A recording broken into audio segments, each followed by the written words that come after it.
Good evening and welcome to the Hugh Hattrick Show on a very special event.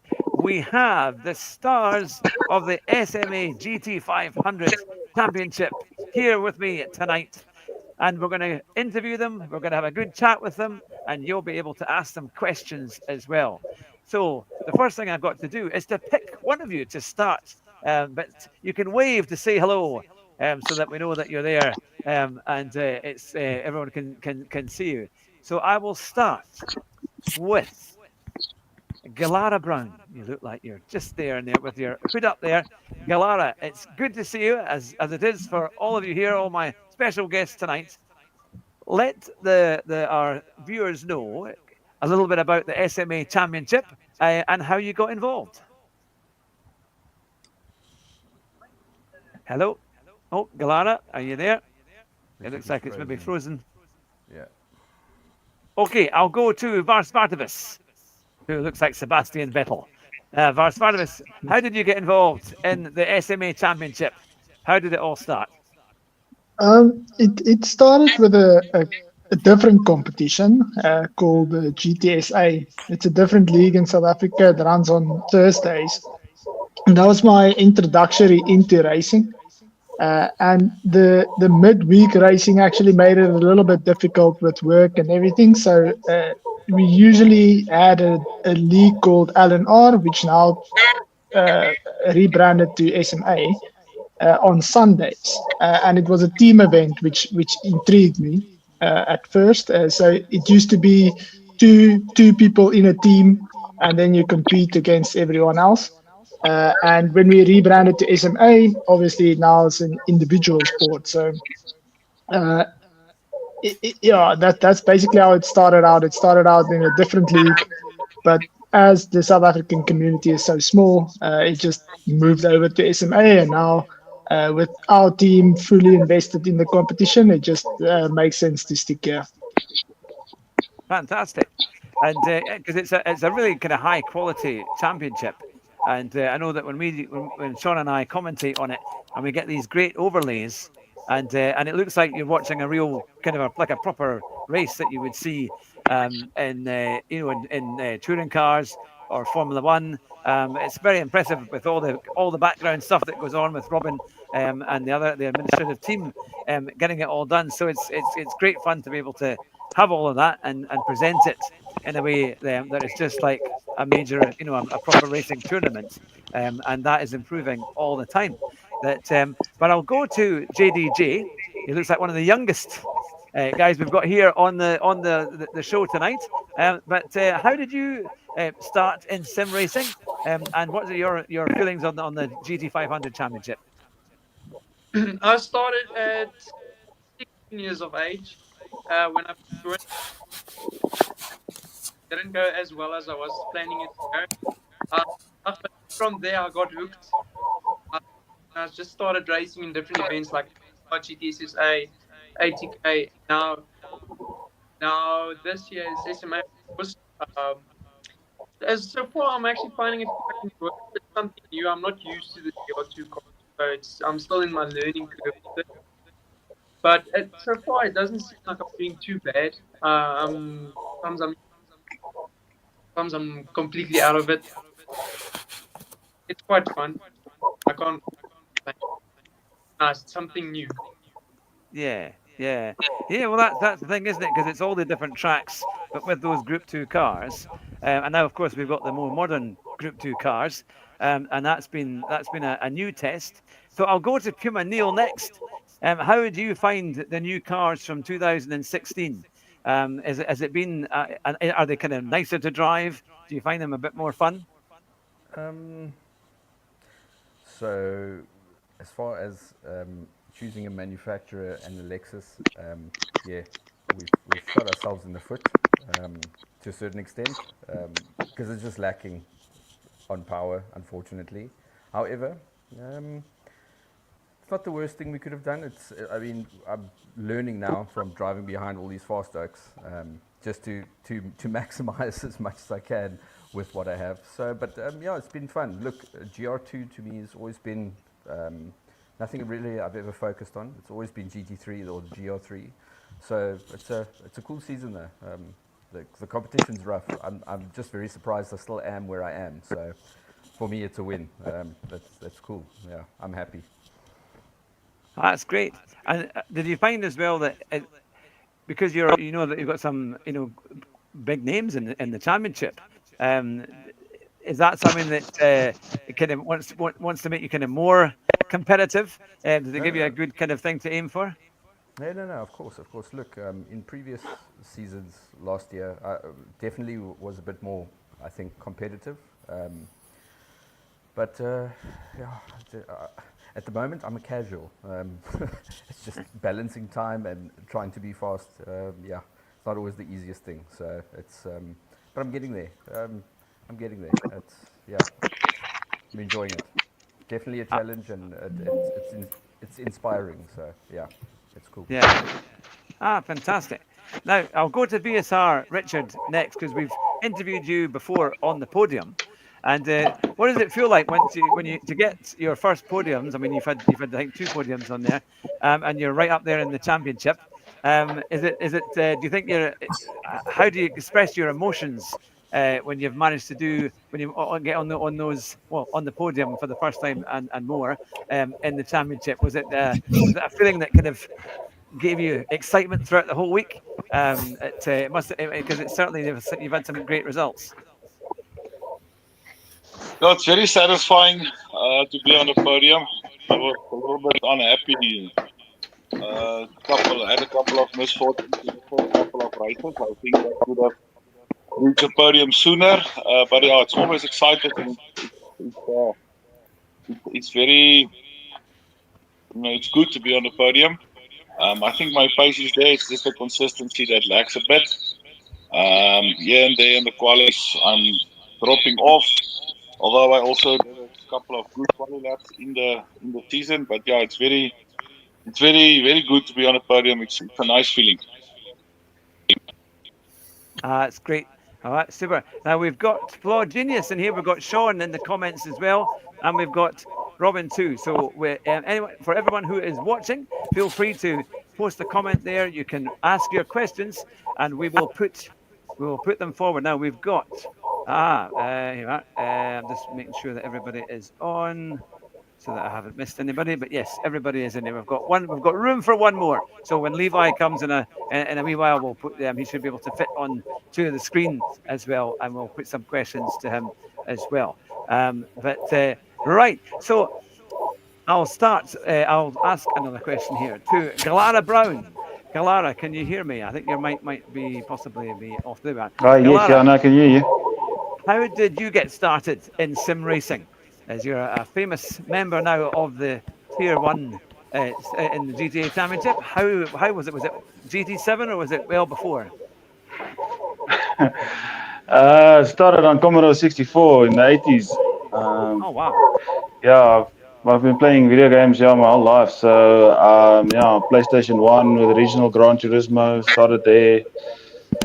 Played all of them right through to GT6. And yeah, in GT6, I discovered GTSA and I joined them. And from there, I went to LNR. And from LNR, we founded now SMA. And here I am. Fantastic. And what are your general kind of feelings on GT7? Because some people kind of love it, other people hate it. What are the things you like most about GT7? I like GT7 a lot. The only thing that's a bit disappointing to me is the fact that they're not adding new race cars. I'd love to see new GT3 cars, GT4 cars, just freaking race cars. Because I mean, the newest race car there is like a 2021 model, and all the other ones are like 17, 18. I mean, it's getting close to 10 years old now already. I was telling my teammates I'll even pay for a DLC now if they can maybe create a pack with a bunch of race cars. I'll pay for it. Doesn't even have to be free. But Yeah. other than that, I actually love the game. Yeah, I mean, I think the graphics are amazing. I mean, we see replays. We can do that live through the event, and it's as good as new. It shows all the overtaking, all the bits, and even just the inside the car, outside the car, the different camera shots are really something quite special. So I yeah, was sorry, carry on. I was watching the World Series on YouTube, and was watching for an hour before my wife asked me, "Is this a video game?" She thought I was watching a real race. Wow. Yeah, it shows you, isn't it? Yeah, it's really improved. Yeah. It's really improved. That so that's the thing. Now, is there anyone here who would like to ask another guest a specific question? And we'll start with one of that. Is there? Do you have a question for each other? I can. How about you, Puma Neil? Have you got any questions for your fellow competitors that are on screen with us just now?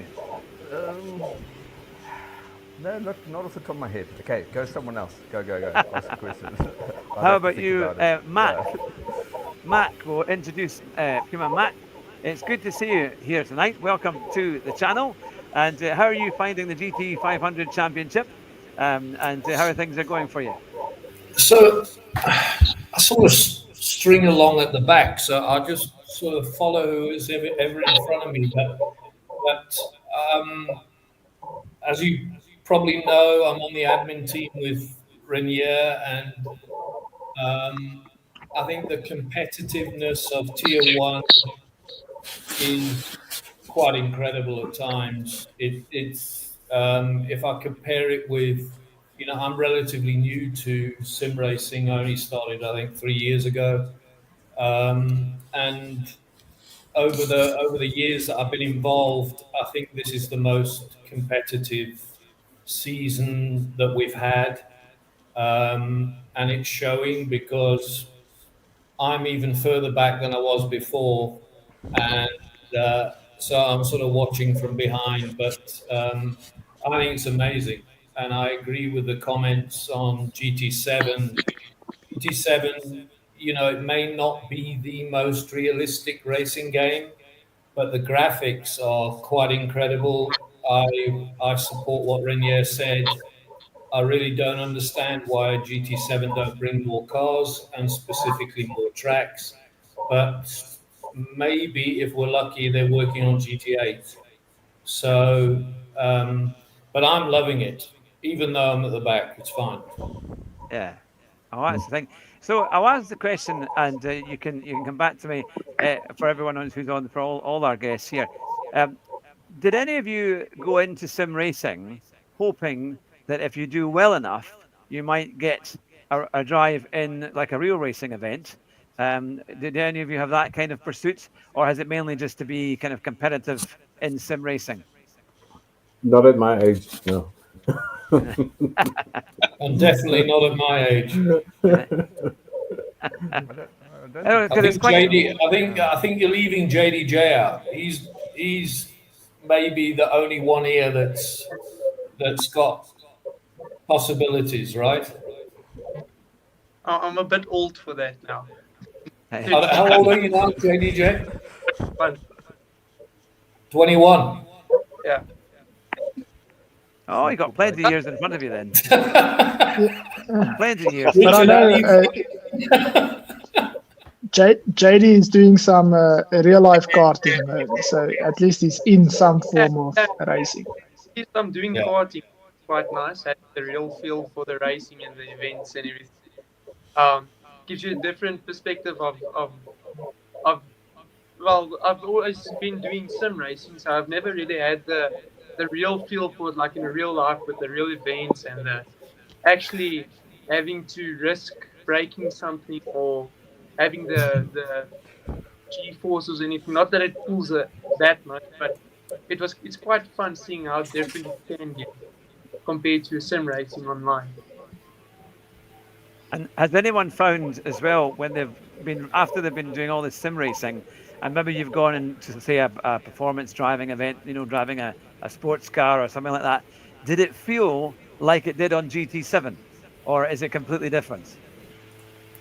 It's completely different. Okay, well, speaking like with the karts, the karting in GT7 doesn't feel realistic at all. Completely something different. It feels more like a understeer and oversteer car than it does actually like a go-kart. So it's quite different. Isn't it? The steering is quite tricky, isn't it? Because it happens so quickly. Yeah. So it is quite a thing. Now I will introduce Livitius. has joined us. Hello. Welcome Loud to the and clear? channel. Yes. Hello, So I like the gentlemen. Ferrari top there. But, Thank you. So we've got the championship leader. So now I've been asking them before you joined us how we can slow you down, how they can get a competitive advantage. So I'm sure they'll be asking you that. But it's welcome to the channel. It's great to see you. And Thank you. and to have all of you on board here as we find out about your sim racing careers and how things started. Now, Whipperman, you were saying that you've just been doing this for 3 years. And how have you found from starting 3 years ago to where you are now? Has it been a hard climb, or has it been there's been a lot of joy in the time that you've been doing it? Been playing GT since the first one. I stopped for a little bit. I missed GT Sport completely. Started GT7 when it came out, and basically did a few dailies, got my ranking up, and I saw that there was a little bit of pace. That was on PS4 controller, so driving in the rig wasn't even on my mind, at least. So until I was approached by Captain Slowly from TNR, so they basically offered me a spot in the team, and since then it grew from a game into a sport, and loving every minute of it. So learning curve. I mean, driving with online players on the daily is completely different to driving people that you actually in your country that you get to know and you learn from. So it's a good place to be. And obviously, team support, the practice, it creates a community where everybody's able to help each other and grow the sport and talent. So very much enjoy it. Yeah. Oh, that's great. And how did you find? Because most of us who've started on Gran Turismo, we would have the controllers to begin with, and then you eventually you think, oh, I've got to get a wheel because everyone else that's streaming has got a wheel, and you think, oh, I've got to get a bit faster. How did you Yes. find the difference between the adapting to driving with a proper wheel and pedals to a controller? Who would like to answer that? Okay, you can go. Var Spartacus, I'll ask you first, and then I'll go to Livitius. Yeah, no, it's a good question. Look, I think you can get very close with the controller to steering wheel pace on a qualifying lap at least. I remember back in my day, I used to also race on controller up until I got into tier 1 essentially, and that's when I made the switch. And at first, it's quite a thing to get used to.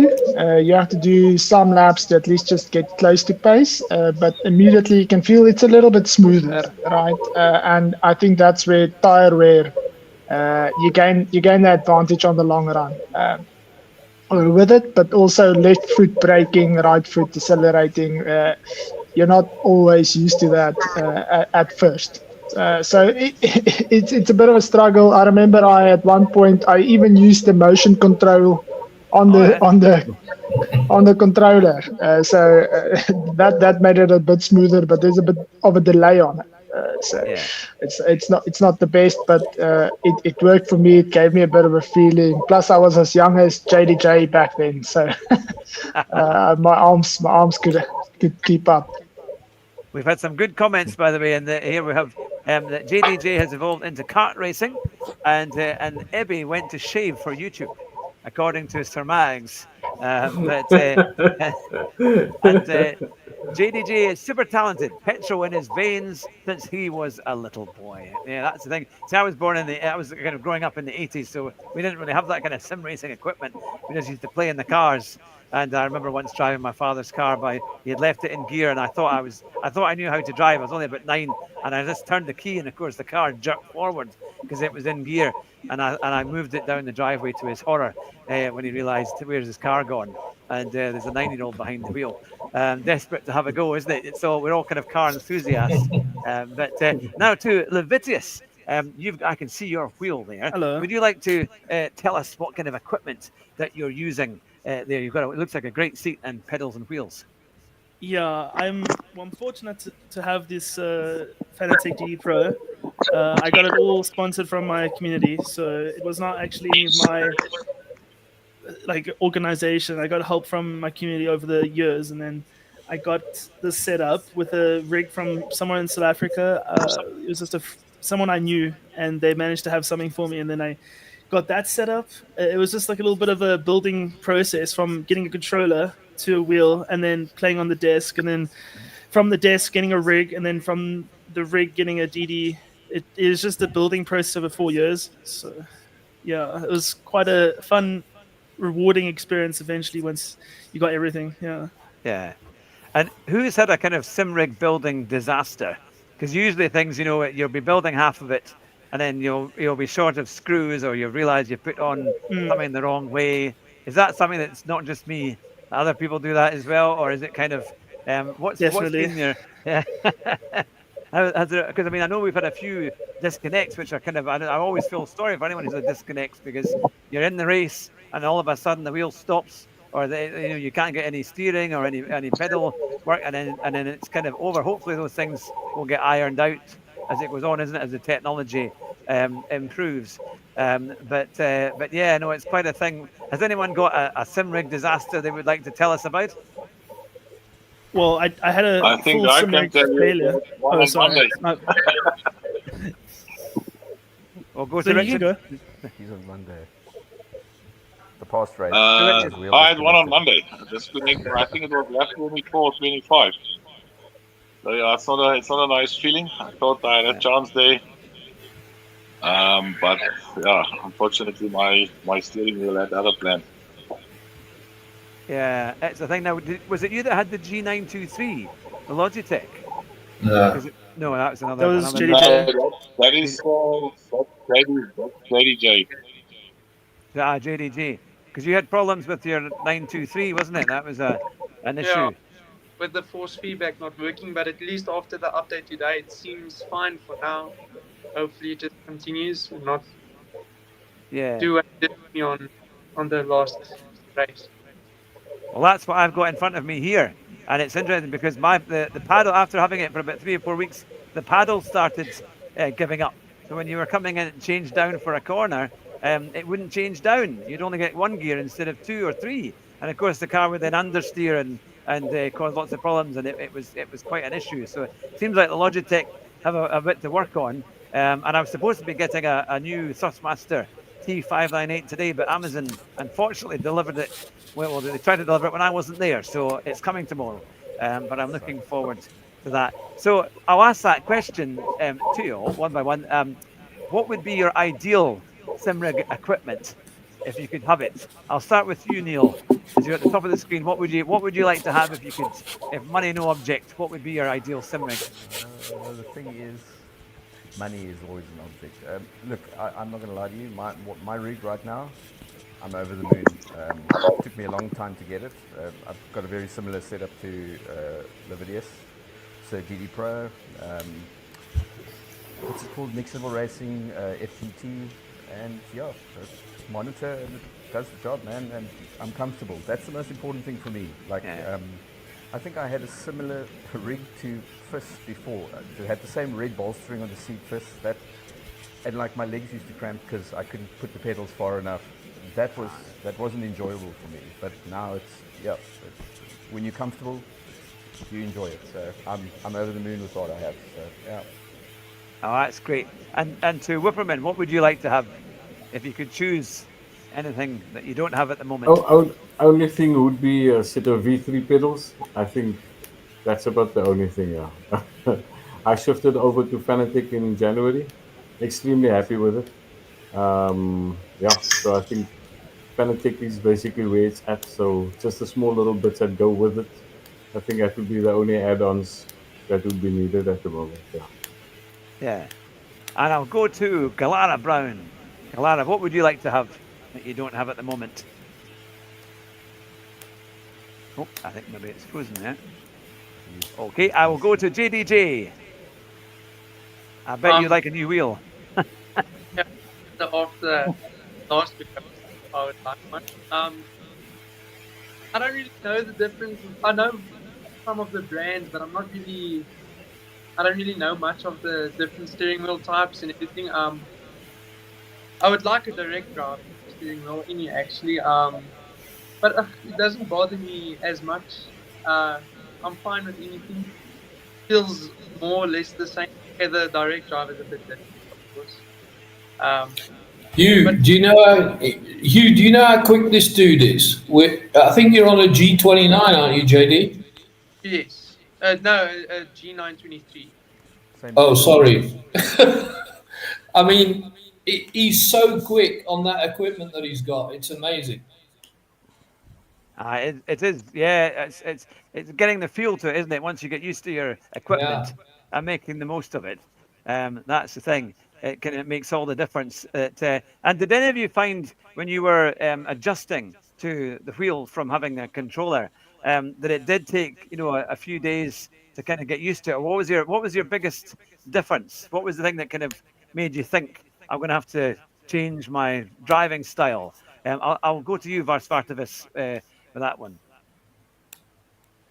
Yeah, that's just the thing. It's just getting used to braking with your left foot and trail Yeah. braking. That was the most difficult for me. It's just to get the balance right, because I think a lot of time is won or lost in the corners.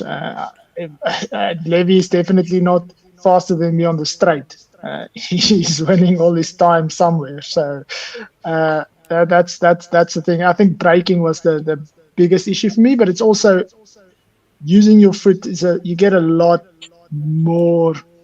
If you have a lot of more room to play with compared to the trigger on a controller. So once you get used to it, it's a lot easier. Yeah. And how about you, Livitius? What was your biggest adjustment that you had to make for going to wheel and pedals? To be honest with you, so I didn't start with Gran Turismo 7 in terms of like making the transition. I was actually playing Formula 1 2021 when I made my transition from a controller to a wheel. And it actually taught me some very bad habits because the F1 game isn't actually that great for teaching good just technique.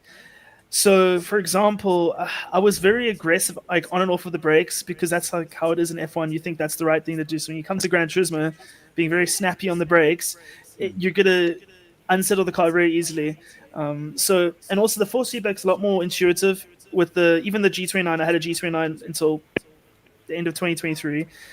It was just more intuitive trying to get used to it compared to like the F1 game. But yeah, basically the pedals were really weird initially, but it took me about 2 weeks to like transition, and then it was pretty seamless afterwards. Yeah, it just basically teaching your brain to do something that it hasn't done before, and then once I learned that, I never forgot. It's very straightforward. Yeah. Yeah. And the key thing is, well, I've noticed that a lot of you have, practice servers, and we sometimes see what's happening, I suppose, testing tire wear and things like that.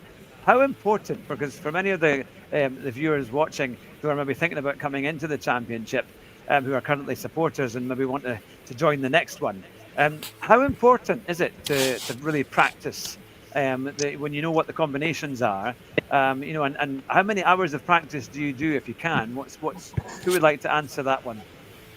I could probably be a good reference, maybe. Yeah. So necessarily that I've been practicing continuously every single combo day on day, because I've kind of played Gran Turismo consistently since the launch. So it's more of a build up of knowledge than just, okay, let's practice this combo non-stop, because too much practice is also a bad thing. I feel like if I go to like too many hours, I actually get slower. So it's basically just doing about like a solid hour of practice and then letting it like just marinate in the brain, and you come back maybe the next day and you're going fast already because you remember what you did yesterday. It's more about just building up the knowledge all the time when you play the game, and then you get a combo, you're familiar with how to drive the track already. You just need to get used to like what the nuances of the car, and then it's just adding that to your list of information that you've got just from experience. Yeah. I know that is the thing, isn't it? Because they say too much practice. I remember I did an interview with David Perel a few years ago, and of course he does sim racing and real racing, and he went into great detail on only do about, I think it was 60 minutes or 80 minutes, I think it was maximum, and never any more than that, because then you'll kind of run yourself out and you'll start with bad habits if you're not going faster. But it's amazing how the work on the sim really does get you ready. Because my next question goes to is all about strategy. And because the GT500 Championship, it's not just a matter of going flat out, is it? You've got to fuel save a bit. You've got to think about your tires, and and it's trying to figure out. I don't know where I would be trying to figure out the strategy for these races, but you guys are always up there if it's using mediums or using hards, and then a few of you will come in using the soft tire. How do you find what? How do you prepare for the strategy? What's your secret for getting the strategy right? I'll go to Gilara Brown. Well, we get together as a team before practice, and then we discuss different strats. Then we go do a few laps and see what the tire wear and fuel wear is. See how many laps we get on what tires and how many laps we can get on a full tank. And then we decide on 3 or 4 different strats, and then we split it between each other, and then we do a race, and we see which strat works out the quickest. That's pretty good, isn't it? And is that similar for all of you? I think most teams work similarly, and I think what Levi said earlier is definitely true. Over practice can be damaging, but you do need a certain amount of time on the track during the week to work out the strat, not the track. So that's and Renier does the combinations, so he always gives us all sorts of tricky stuff to deal with. So we have to spend time on the strat more than we do on the practice, I think. Mm-hmm. So tell me, what's worse, high fuel consumption or high tire wear? What do you prefer, or what's your Tire least? wear is worse. I prefer fuel. I would say, yeah. Because I suppose if you're on the softs, because I know on our race on Monday, a few of you came in with the racing soft tires, and they barely lasted maybe 8 or 9 laps, wasn't it, to give it a go? And I think Gran Turismo was quite good with the way that the wear rate, or how the car kind of handles when they start getting kind of hard use, isn't it? There's quite good that way. And it's kind of, so how do you, do you ever practice to go drive as far as you can on a pair of used softs, you could say, to get an idea of how it would handle, of how the car would handle? I'll go to Richard. How do you handle that one? So we will always, you guys can hear me now. We will do a couple of laps on all the different compounds and compulsory compounds, and see basically where's the crossover between the softs and the mediums. And then decide from there which strat is going to be best. So yeah, sitting with the GTR, same with Levi. I think the tire wear is a bit more harsh than on the NSX, on the Honda. So there's definitely a benefit on that side for the NSX. But yeah, so I try to nurse the tires, although that's one of my flaws that I still need to work on and practice. I'm used to oversteering the car because I want to go quick, and it wears out the tires too soon. So I like to go back after a race and see one of the competitor drivers like Levi or Dicky, and see how my tire wear compared actually with them, coupled with the lap times that we did, and also have a look at the steering inputs. Very important, because like I said, I know I practice on that. That is one of my mistakes. It's overdriving, so I can do a couple of fast laps, but then my tires is gone. Instead of pushing them for another 2 or 3 laps. I know Fizz is very good in tire wear. Always he's our smooth character. So he always tries to learn us how much steering input we need to apply in the corners. And then I just want to mention on JD as well. I think he doesn't practice at all. When it comes back to the practice, and the day he buys a Fanatec, then I'm going to stop sim racing at all. That's the thing. Now, to you, Livitius, you on Monday you chose it was a kind of medium tire, and that seemed to really kind of work for you. How did you come to that? How did it? Because you always take a very good strategy, and normally it's been paying off for you and getting you these victories. Again, how do you work that one out? What was it? Was it just a lot of practice on the medium tires compared to the hards? Generally speaking, I've always been the person who uses the harder compounds. I remember even last season in I think it was the MSA Cup. It was not the MSA Cup that's coming up, but it was a different one, where I did a really weird strategy of just using hard tires at Road Atlanta. No one else did that, and it's basically it's very different to how it is in daily races, where the multipliers are very like catered to using softer compounds. In races like this, where pit lane times are very detrimental, you want to stay out on the track as much as possible. Using harder tires and staying on the track and doing less time in the pits is the main focus of the strategy, and that's what I center around completely. I don't really focus on being faster in one part of the actual race. I focus on being fastest in the whole race, if you know what I mean. Yeah. And to everyone else here, other than Livitius, how are you going to improve your strategy so that you can take on Livitius and take the championship to him? Because he's in the lead at the moment and doing very well. What have you been trying to do to try and improve your lap times and your race pace? What would be the things that you would like to improve on there? I'll go to Vas Spartacus. Yeah, I think from a VSR perspective, as we know Levy tends to go on the harder compound, and we also know that we can't compete on raw pace. So we sort of always try and do something different if it's feasible. A couple of times, I think it wasn't the best score, but I think if you go back to something like Tokyo, where Wolfie and I started, I think 13th and 14th, and worked our way up. Well, before I crashed, he came third or something, and it was only, I think, 10 or 12 seconds behind. He actually gained a lot of time in terms of strategy. So I think our strategy game has been good. It's just just too slow, to put it bluntly. Oh, that's the thing. No, that's good. I mean, it's a very competitive championship, and the thing is, all it takes is little things to get you up there on the podium, isn't it? From and also a bit of luck as well, because if you have an incident that can ruin your race completely, and you've got to go from the back.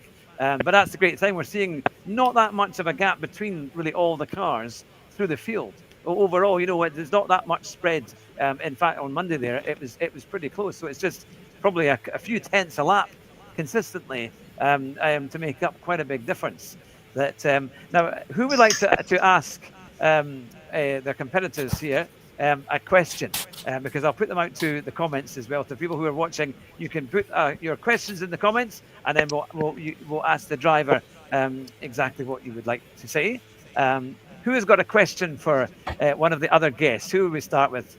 How about you, Livitius? Would you like to ask a question to one of the other competitors?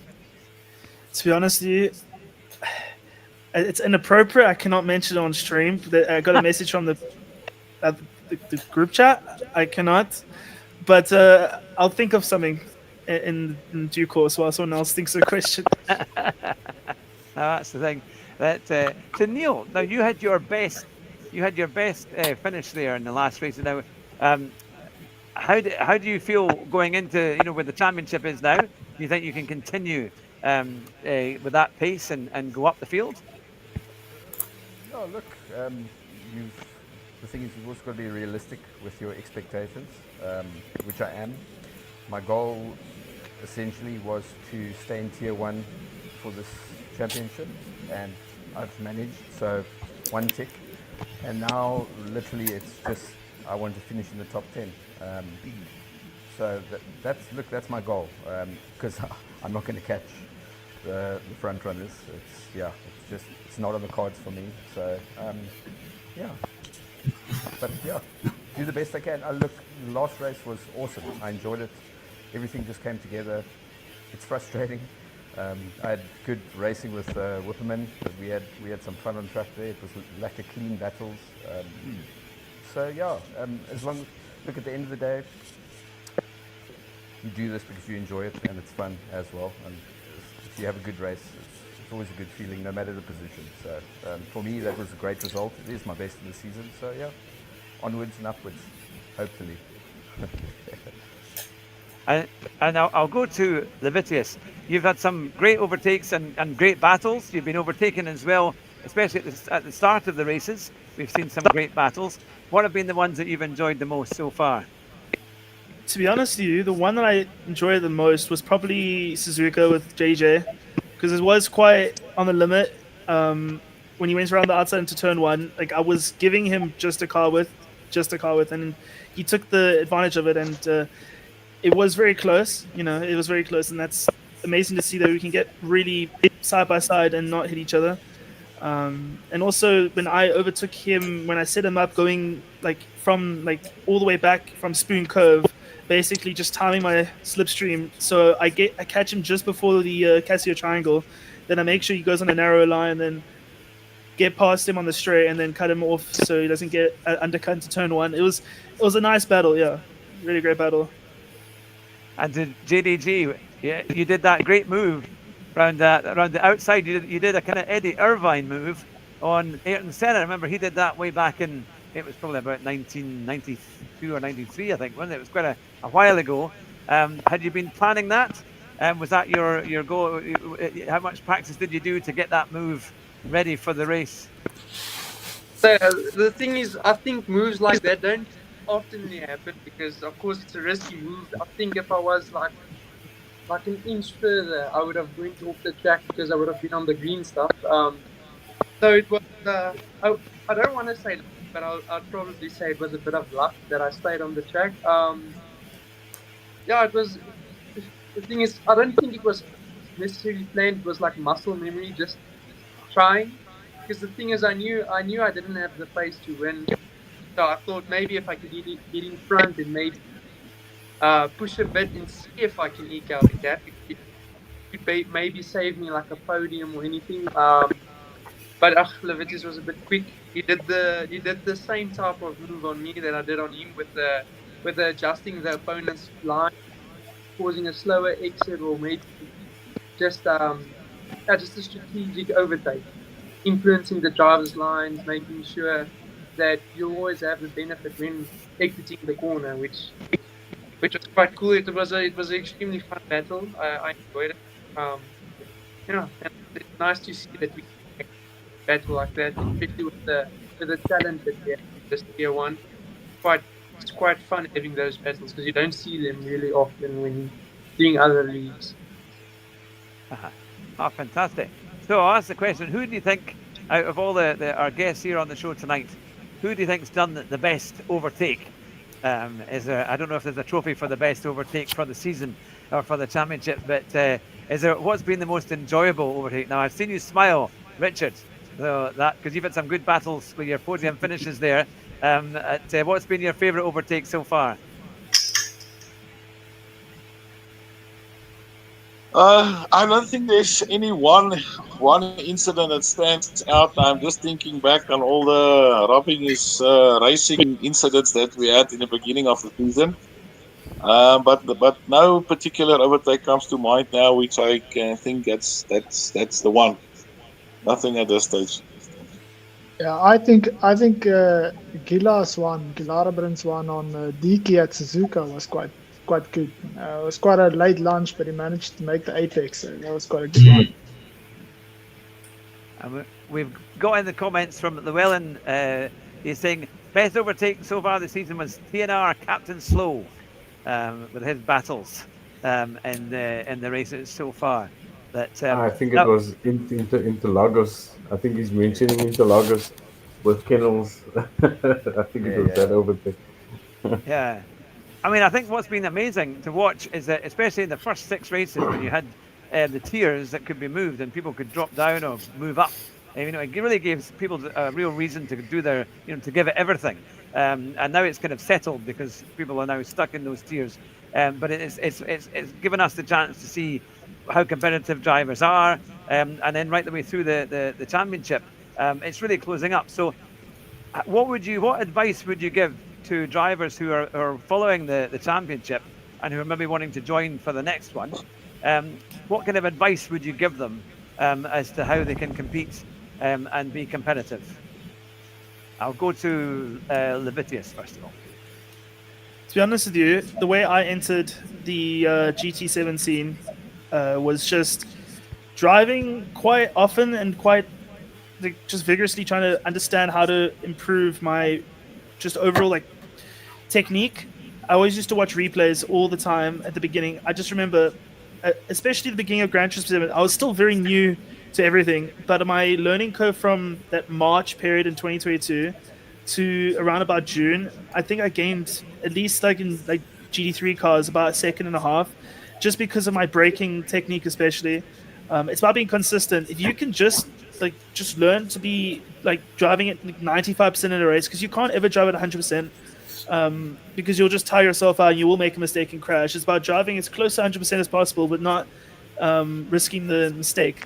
If you can be consistent, right, you're going to outperform most of your opponents already, and then just take it from there. Yeah. That's what Alain Prost used to do, wasn't it? He would be not necessarily drive the fastest race, but it was the fastest to finish, wasn't it? And Jackie Stewart before him. But yeah, it's a good bit of advice, certainly, isn't it, to help, because I think there'll be a lot. Sim racing is great the way that you can watch it on YouTube, and then you can get involved and you can get started. That's how I changed from going on a controller to going onto a wheel, because I watched Super GT do his streams, and he had all this lovely equipment in this nice room with all these trophies behind, and I thought, yes, the reason why I'm doing so badly is because I don't have a wheel. And I got my wheel and I was about half a second quicker, so that was all it was. But and I needed a lot more than that. And actually, when I started, I used to sit and watch streamers like Livitius and Iris and those guys on YouTube, just to basically get a lot of tips of braking and turn in and stuff like that. So it did help quite a lot starting out. So yeah, it is. That's right. Now, sorry, carry on. Sorry, you just I have one piece of advice. My advice would be just to join the community, right? Like Puma has a lot of lobbies open throughout the week, and normally they are very open to anyone joining. We used to all be in the same team back in the day, and we had a lot of fun with short 5-lap races and long races, and just racing the whole time and getting used to people next to you and getting advice from them. And ESR, we're also open to people joining our lobbies. We normally, especially when it's a rainy track, we need more people to simulate the real race. So join the communities. That would be my advice. Yeah, that's it, and enjoy it. I think that's the thing, isn't it? And your equipment can really help with that. If you've got good equipment or equipment that you're happy with, it makes such a big difference that you know it can work well. Now, before Livitius joined us, we'd asked the question, would any of you like to kind of compete in real races as well as all the sim racing that you do? And I can see Livitius nodding his head there. Well, Livitius, if you had the chance to do some real racing, would you be up for that? And what would you like? Well, I have been involved in some just track days that I was invited to. I won the Mercedes-Benz ATK series from 2022, and they gave me a track day at Zwartkops in a Mercedes C63, and it was amazing. It was a whole day there on the skid pan, on the track. It was probably one of the most unforgettable days I've ever experienced. With the power in that car comes nothing close to my Hyundai, so it was eye-opening. And I would be open to doing something like that. I don't know, like full-on racing, because it's just so expensive. You know, you need to get really lucky, like someone like Jimmy Broadbent or Steve Brown, who gets the opportunity through sponsors and everything to even have a chance, you know. So if I just get a track day, that's more than enough that I could ask for, you know. Yeah, it was an amazing experience. Yeah, it's great fun, isn't it? It's quite funny because now that, you know, we've all got experience of sim racing to different levels. If ever you go to like a works day out, and now more often than not, they actually will bring a simulator, or it could be like a corporate driving day or some kind of thing. And they normally bring simulators along, and you can have a go and set a time, and it's usually a prize. And I actually won a PS4 a number of years ago by doing it, and it was quite fun because you're driving real cars in one moment, and then you're running back to the marquee to have a go on the simulator to see if you can do a good time and hopefully win a prize. But when I did it, and this was in 2020, I won a prize for him. It was at the Mercedes World down near Guildford, down south near London. And they gave me a C43 It was the 4-wheel drive saloon version. And I was amazed because I drove it. I think they had it on Gran Turismo because I'm sure I'd driven the car before. But when I got to the day it was on a sort of handling track, I actually found that the car was easier to drive than it was on the game. I think it kind of handled well. It was more forgiving. Has anyone found that? Do you think Gran Turismo have the cars well developed, or do you think they're too understeery? Who would like to answer that? Well, I've pretty under good understanding of what they're doing in Gran Turismo. It's because it's a controller game as well. They have to make it work on controllers. So naturally, the cars will be a bit more understeery overall. That's how it was. It's always been like that. Except for the beginning of Gran Turismo 7, where they tried to do something different and make the cars a lot more snappy on the rear. But overall, they do handle like they would in terms of the characteristics. But the Gran Turismo has always been a bit more understeery. It just has been, and it's just basically just trying to make it more accessible to everyone. I think they've done a really good job balancing it out though, because you can go to games like maybe Le Mans Ultimate nowadays where you cannot use a controller, and people really want to drive on that game on a controller as well, because sometimes people don't have another wheel, they just have a controller and it doesn't work. So I think it's just basically compromising between two controllers and making the most of it. Yeah. And it does translate pretty well though. Like if you got a Porsche, you're gonna tend to get the Porsches very oversteering nature in corners, and then, for example, more of a heavy front end car, you're going to get the characteristics you expect from it. It's just a bit more understeery than normal, you'd think. Yeah. The fundamentals are all there essentially. All the fundamentals are there in GT. It just has to be accessible to how many millions have bought into Gran Turismo. So it is what it is, and I mean, I think everyone here has tried something else, ACC and iRacing, whatever. All of them have their faults. I mean, iRacing is one of the biggest sins. However, it has one of the weakest tyre models, according to the experts. So it's still classified as sim. So just, yeah, it's good. It's good. It does what it needs to do. And it is, I think, definitely translatable into the real thing. Well, I've found it to be. So, yeah, definitely. Yeah. Yes, I've played a little bit of LMU, and I do like it. I like the graphics and I like the way it feels, and I love the hypercars. I think they feel great. But actually, DD3 is pretty good on LMU.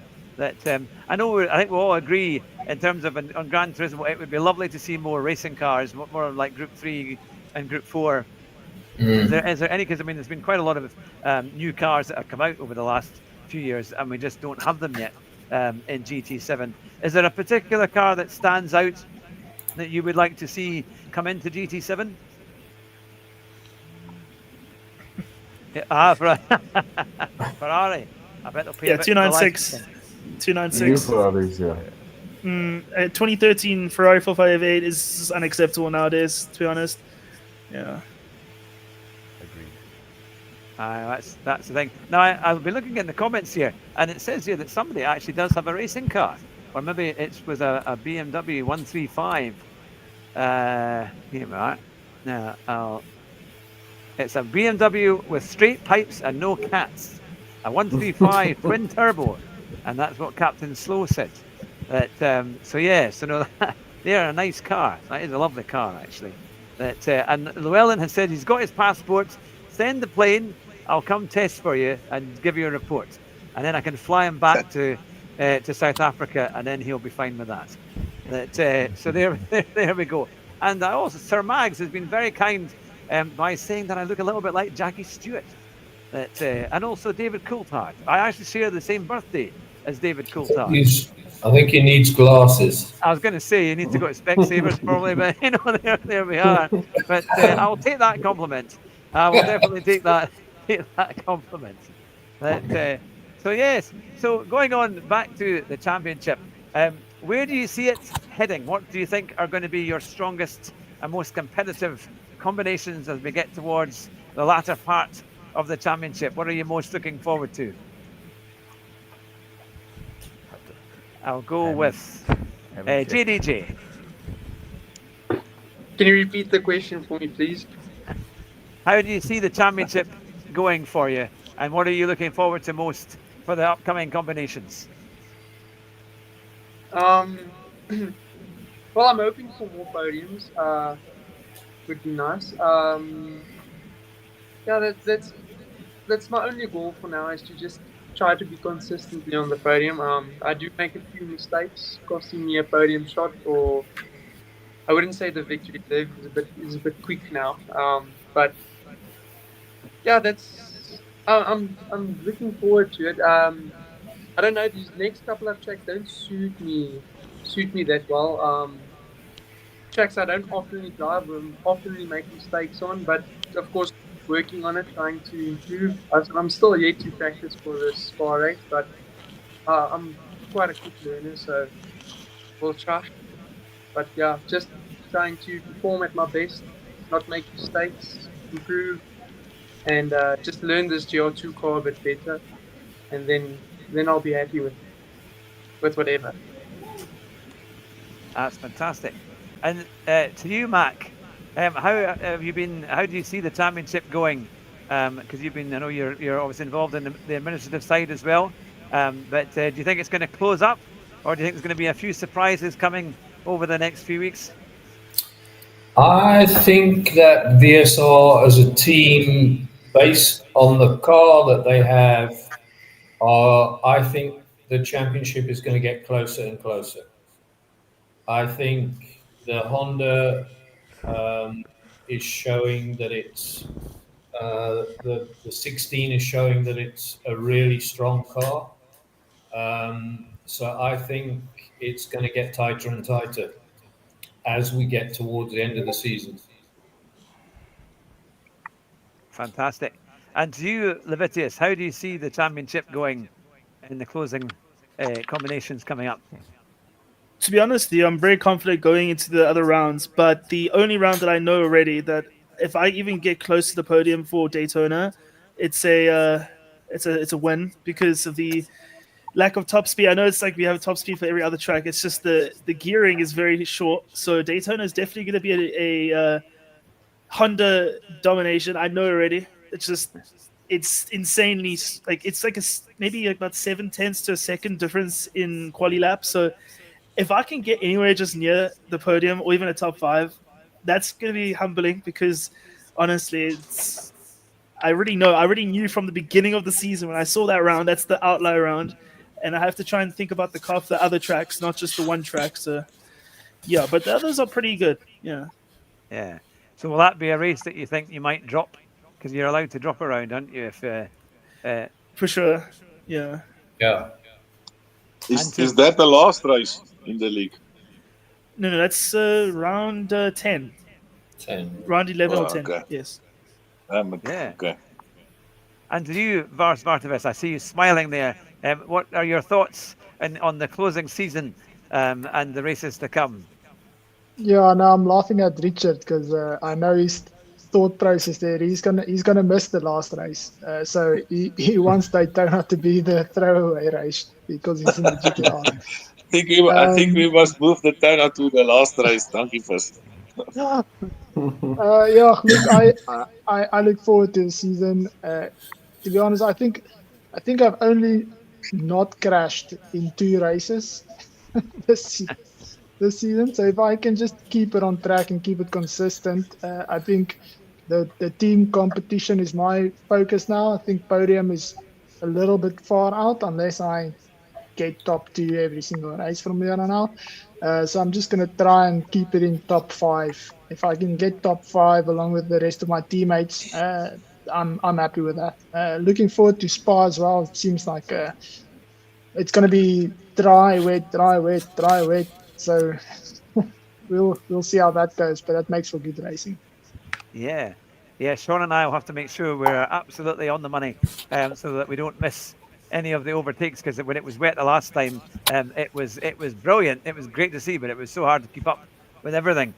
So we're strategizing to make sure we can cover all the overtakes and everyone involved, so that we don't miss anything. And to race at tracks like Spa in the Group 2, which it's got a lot of downforce, but it's still quite dodgy, especially in the wet.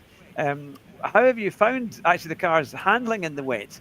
Are they quite tricky, or have you been able to master them all quite easily? I think the GTR, the Nissan, is a bit sketchy because of the short gearing ratios of the high torque it's putting out in each gear. I did one practice session yesterday, only the first one I did for Spa, and yeah, it was quite a handful to keep the car on the track in the wet conditions because of the short gearing. And how about you, Livitius? How do you find when driving in the wet? To be honest with you, I have not driven Group 2, this specific Group 2 ever in the wet. Oh, no, not ever in the wet. I did do a GTSA race last year in the wet. It was at the Nürburgring. That was the last time I drove any Group 2 2016 car in the wet. I'm only going to touch the combo on Sunday after my GGWS race on Saturday because it's been quite intense to schedule. Yeah. I was going to say, do a lot of you do the Manufacturers Cup as well?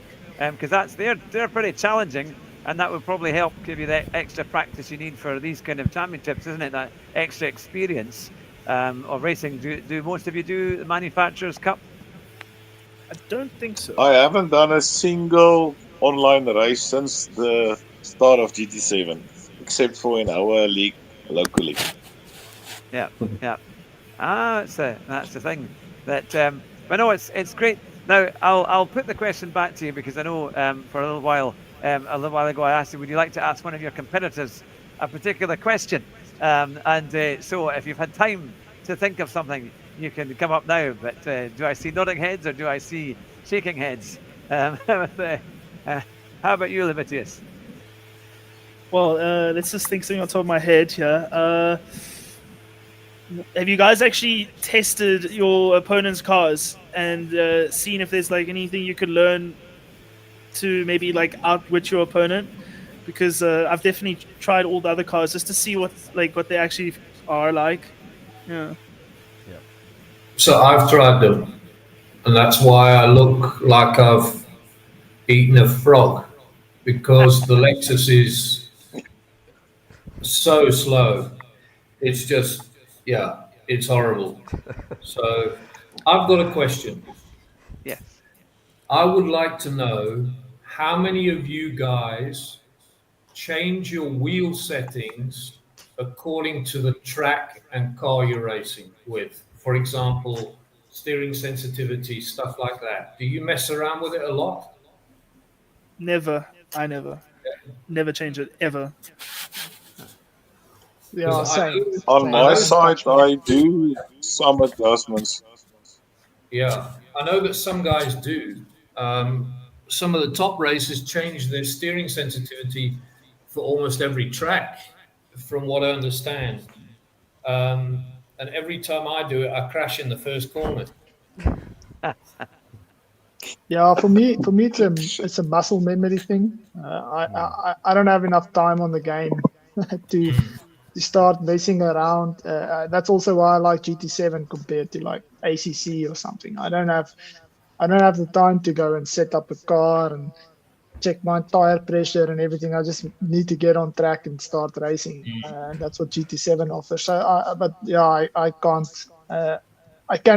I think I've done it once with something like a go-kart. I think I had a go-kart race where I once did it, but other than that, no. Okay, so having had this conversation, I'm never going to touch mine again. I know that it was V28 from America.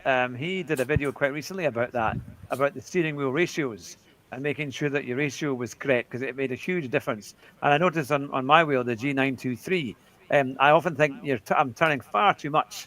In a racing car, there's a much shorter lock, but it seems like you have to put in a much more lock just to get around some of the corners. And I seem to be quicker and more competitive with the go-kart because, of course, it's a tiny lock on the go-kart, and that's the thing. And it's kind of crazy on GT7 with the go-kart combination because it's so tiny, the inputs you have to make that work. But that's interesting to know that you don't really change anything like that. But perhaps maybe as the game evolves, that will be something that will be easier to do, and maybe perhaps will happen. But no, that's great. How about you, Gilara Brown? You've been we haven't asked you a question for a little while.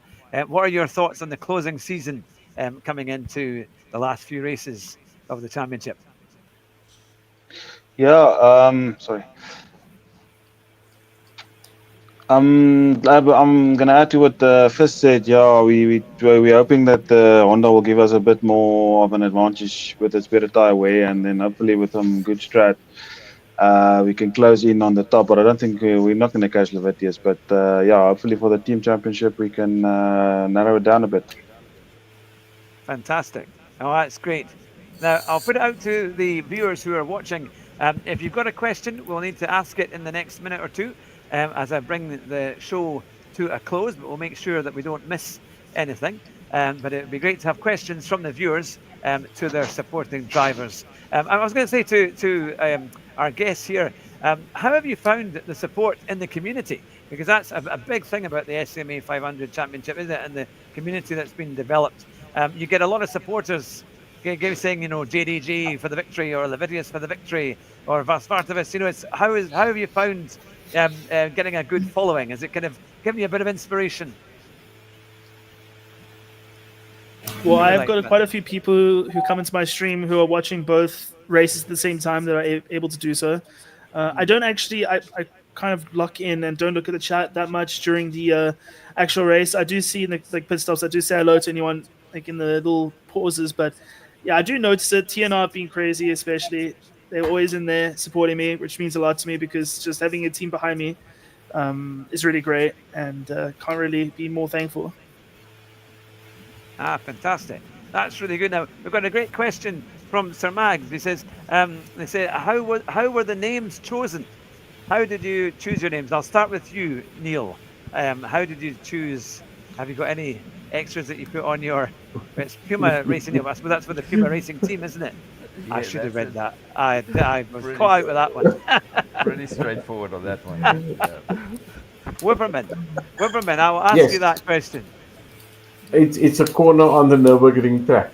That's basically where the name comes from. That's the one. And JDJ? Yes. It's the acronym of my name. All right, so that's the thing. And I'll put Livitius then. Is that your... How did he come to that? Okay, this is interesting. It's a bit of a long story, not too long, but I'll try and condense it. So I used to make a lot of videos on Call of Duty, and my name was an Italian name, but it didn't work with the algorithm. It was Ultimo, but Ultimo means last in Italian, so it wasn't really working. So I had to find something better, and I remember seeing the word Leviticus in the Bible. I know it sounds really weird, but I saw it in the Bible. I was like, this doesn't let's work with this. And then I took away the C, and then I messed around with the IUS, and it came to Livitius, and then that's just how it just stuck with me for like almost 7 years now. So yeah, that's fantastic. That's great. And now, Vardavis, we are supposed to call you Fish, aren't we? I'm sure when we interview you. Where did that all come from? Yeah, it actually comes from like age of 9. I know you guys play rugby as well, so we had a rugby move, and it was called Fizz, which is fish, and I got the ball, and from there I got the nickname Fish, and it actually stuck throughout. And one day I was sitting and I was creating a new PSN name for myself, and I thought Fish is a bit boring. What can I add to it? And I got to freshwater fish. So it's a bit like that email that you create when you are 12 years old, and then you get to 29 and you're like, oh, how did I come up with this? But I'm happy with it. That's the thing. Well, I have to say the rugby, that's a whole different subject. And here, being Scottish, I'm the most nervous when it's the rugby championships and the world championships, because we always tend to get beaten, and pretty savagely, by South Africa. But hopefully we might start to improve a bit on that in that sport in a wee while. In Scotland we tend to start all the sports and then do really terribly at them. So it's the same with football and others. We pretty much help to create it, and then we do terribly after that. You know what your problem is, Hugh? You wear skirts. That's what your problem is. The kilt was supposed to be scary all those years ago. But Well, depends from which angle you look at it. Can be you know, scary, you know. You beat me to it. no, that's the thing. Well, look, I would love to thank you very much for coming on the show tonight. It's been an absolute pleasure to have you on the show and to chat about the GT500 Championship and the SMA. And it's really showing the best talent from South Africa, which is great to see. I wish you all the best for the rest of the season. And you're all welcome to come on the show individually as well. If you want to do an interview, you're more than welcome. We'd love to have you back on. But it's great to see your advice for following drivers and people who are following the channel and following the championship, and seeing you all develop your racing skills, and really just being able to commentate on this series is fantastic. And yeah, it's going to get closer and closer. We're looking forward to some great races coming up. But on that note, if you stay in the channel for a few seconds, and I will end the stream. But thank you very much to everybody who has been watching tonight and commenting. It's great to see you. If you want to see more interviews, we've got people like Steve Alvarez Brown, we've got Rory, we've got The Key, we've got Tidgeny. They're all in the catalogue on the channel. And if you want to make sure you don't miss any content, then you could always add in a like and a subscribe. That would be fantastic. But for the SMA Championship, I should have a link in the description to make sure that if you're not already subscribed to that, you can watch all the action live on a Monday night from, I think it's 9:40, is it 8:45? It's 8:45 live. We are on a Monday night. But it's a fantastic championship to watch. Great racing. And here we have many of the stars of that championship with us tonight. So thank you very much for watching. And as the motto goes, drive fast and try not to crash. Just now. Thank you. Thanks you. Thanks for having us. Thank you.